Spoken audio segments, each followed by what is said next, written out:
మోదీ సర్కార్ bumper offer ప్రకటించింది. LIC ఉద్యోగులకు కానుకనిచ్చింది. మోదీ సర్కార్ హోలీ కానుకగా భారీ మొత్తంలో వారికి జీతాలు పెంచింది. ఎల్ఐసి ఉద్యోగులకు 17% బేసిక్ పే పెంచేసింది. దీంతో ఎల్ఐసి ఉద్యోగులకు భారీ మొత్తంలో జీతాలు పెరగనున్నాయి. కేంద్ర నిర్ణయంతో దాదాపు 1,10,000 మందికి పైగా ఎల్ఐసి ఉద్యోగులు లబ్ధి పొందనున్నారు. అంతేకాదు దాదాపు 30,000 మంది పింఛనుదారులు కూడా ప్రయోజనం పొందనున్నారు. ఇటీవలే కేంద్ర ప్రభుత్వ ఉద్యోగులకు డియర్నెస్ అలవెన్స్ ను బేసిక్ పేలో 50% పెంచేందుకు కేంద్ర మంత్రివర్గం ఆమోదముద్ర వేసిన విషయం తెలిసిందే.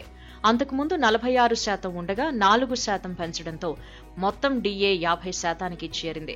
కేంద్ర ప్రభుత్వ ఉద్యోగులకు ప్రతి ఏటా జనవరి, జూలై నెలల్లో 2 సార్లు డిఏ పెరుగుతూ ఉంటుంది. కేంద్ర కార్మిక శాఖ జారీ చేసే ఏఐసిపిఐ ఇండెక్స్ ఆధారంగా ఈ జీతం పెంపు ఉంటుంది. 2016 డియర్నెస్ అలవెన్స్ నిబంధనల ప్రకారం 7వ వేతన సంఘం అమలు ప్రారంభమైనప్పుడు డిఏను 0 చేశారు. ఎందుకంటే డిఏ 50%కి చేరుకోగానే అప్పటి వరకు ఉన్న డిఏ మొత్తాన్ని ఉద్యోగి కనీస వేతనంలో చేర్చుతుంటారు. దీంతో దేశవ్యాప్తంగా ఉన్న సెంట్రల్ గవర్నమెంట్ ఎంప్లాయీస్ అందరికీ ఈ జీతాలు పెరగనున్నాయి.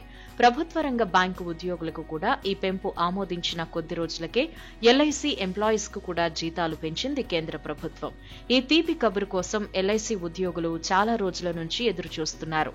ఇప్పుడు హోలీకి ముందే ప్రభుత్వం ఈ భారీ కానుకను వారికి గిఫ్ట్ గా ఇచ్చేసింది.